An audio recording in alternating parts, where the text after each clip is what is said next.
دجال کے متعلق حضرت تمیم داری کی حدیث کا مکمل پس منظر یہ ہے کہ حدیث جو حضرت فاطمہ بن قیس رضی اللہ عنہا نے روایت کی، جس میں انہوں نے تمیم داری رضی اللہ عنہ کے حیرت انگیز سفر کا ذکر کیا۔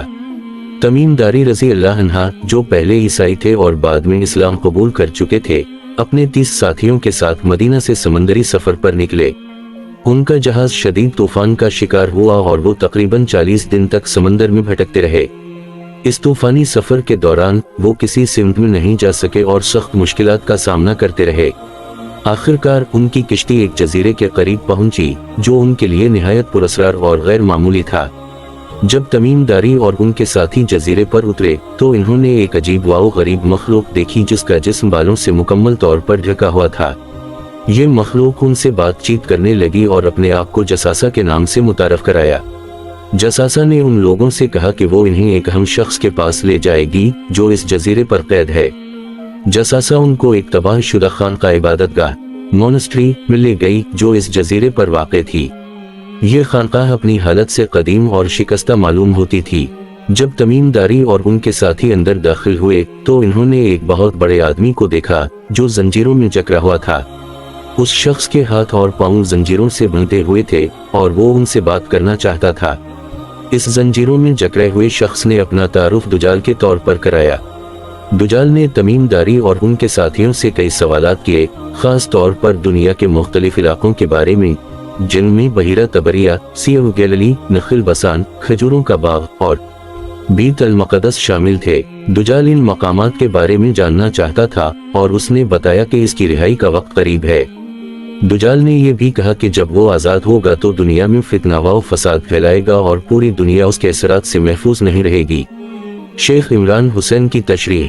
شیخ عمران حسین کے مطابق حدیث میں جس جزیرے کا ذکر ہے وہاں سے ہی دجال نے اپنے مشن کا آغاز کیا ہے اور اس کے لیے وہ بہت سے دلائل پیش کرتے ہیں۔ حدیث کی روشنی میں شیخ عمران حسین نے یہ واضح کیا کہ تمیم داری اور ان کے ساتھیوں نے مدینہ سے سفر شروع کیا اور اس جزیرے تک پہنچنے کے لیے 40 دن سمندر میں گزارے۔ مدینہ کے مغربی طرف 2 سمندر ہیں، ایک ریڈ سی اور دوسرا میڈیٹرینین سی ہے۔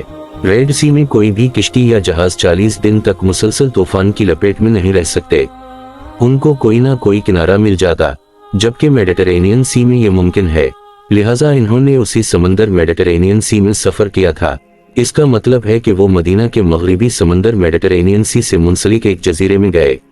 شیخ عمران حسین جساسہ کو ایک علامتی مخلوق قرار دیتے ہیں۔ ان کے مطابق جساسہ کا مطلب جاسوسی اور نگرانی ہے۔ جساسہ دراصل عالمی جاسوسی نیٹ ورکس کی نمائندگی کرتا ہے جو دجالی نظام کے تحت کام کرتے ہیں۔ جساسہ نے تمیم داری اور ان کے ساتھیوں کو دجال کے پاس پہنچایا، جس سے یہ ظاہر ہوتا ہے کہ دنیا کی جاسوسی ایجنسیاں اور انٹیلیجنس نظام دجال کے اثرات کے تحت کام کر رہے ہیں۔ حدیث میں تباہ شدہ خانقاہ عبادت گاہ کا ذکر ہے جس میں دجال قید تھا۔ شیخ عمران حسین کے مطابق یہ علامت کے ساتھ سمجھایا گیا ہے کہ اس جزیرے پر سب سے پہلے لوگ مذہب سے دور ہو جائیں گے اور عبادت گاہیں ویران ہو جائیں گی، جو وقت کے ساتھ ساتھ کمزور اور شکستہ ہو گیا ہے۔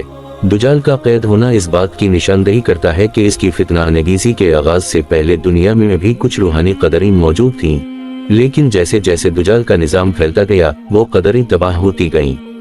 بیان کی گئی تینوں نشانیاں برطانیہ کی طرف اشارہ کرتی ہیں، کیونکہ میڈیٹرینین سی میں واحد جزیرہ برطانیہ ہی ہے جہاں لوگ سب سے پہلے مذہب سے بیزار ہوئے اور سب سے زیادہ ملحد ایتھیسسٹ وہاں ہی رہتے ہیں۔ دوسرا برطانیہ ہی وہ واحد ملک اور جزیرہ ہے جو جاسوسی میں سب سے پہلے اور زیادہ مہارت رکھتا ہے، اور اسی وجہ سے اس نے پوری دنیا پر حکومت کی۔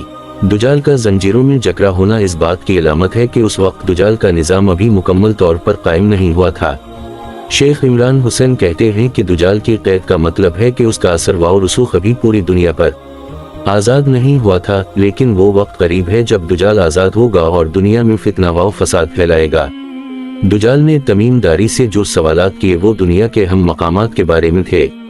دجال کی دلچسپی خاص طور پر فلسطین اور بیت المقدس میں تھی، کیونکہ وہ جانتا تھا کہ یہ مقامات اس کے عالمی غلبے کے لیے اہم ہیں۔ شیخ عمران حسین کے مطابق دجال کی دلچسپی ان مقامات میں اس بات کی نشاندہی کرتی ہے کہ مستقبل میں دجال کی حکمرانی کا مرکز یہی مقامات ہوں گے۔ شیخ عمران حسین کے مطابق دجال کی رہائی کا اشارہ اسرائیل قیام کی طرف ہے، برطانیہ نے 1917 میں بلفور ڈیکلریشن کے ذریعے اسرائیل کے قیام کی بنیاد رکھی اور 1948 میں یہ ریاست وجود میں آئی۔ دجال کی رہائی کا آخری اور فیصلہ کن مرحلہ یہودی ریاست کے قیام کے ذریعے مکمل ہوگا اور یروشلم دجال کی آخری حکمرانی کا مرکز بنے گا۔ شیخ عمران حسین دجال کے نظام کے قیام کو 3 اہم مراحل میں تقسیم کرتے ہیں۔ پہلا مرحلہ برطانیہ کا عالمی غلبہ، جہاں دجال کا نظام قائم ہونا شروع ہوا۔ دوسرا مرحلہ امریکہ کا عالمی غلبہ، جہاں دجال کے نظام کو مزید تقویت ملی۔ تیسرا مرحلہ اسرائیل کا قیام اور غلبہ، جو دجال کی آخری حکمرانی کا دور ہوگا۔ شیخ عمران حسین کے مطابق آج کے عالمی حالات دجال کے نظام کی عکاسی کرتے ہیں۔ سیکولرازم، مادہ پرستی اور سودی نظام اور نہ ختم ہونے والی جنگیں دجال کے نظام کے بنیادی عناصر ہیں جو انسانیت کو خدا سے دور کر رہے ہیں۔ اگر آپ کو ہماری یہ معلوماتی ویڈیو پسند آئی ہو تو ہمارے چینل اسلام سپیکس کو سبسکرائب کریں اور تازہ ترین ویڈیوز کے لیے گھنٹی کے نشان کو دبائیں۔ اپنی قیمتی رائے کا اظہار کامنٹ سیکشن میں ضرور کریں۔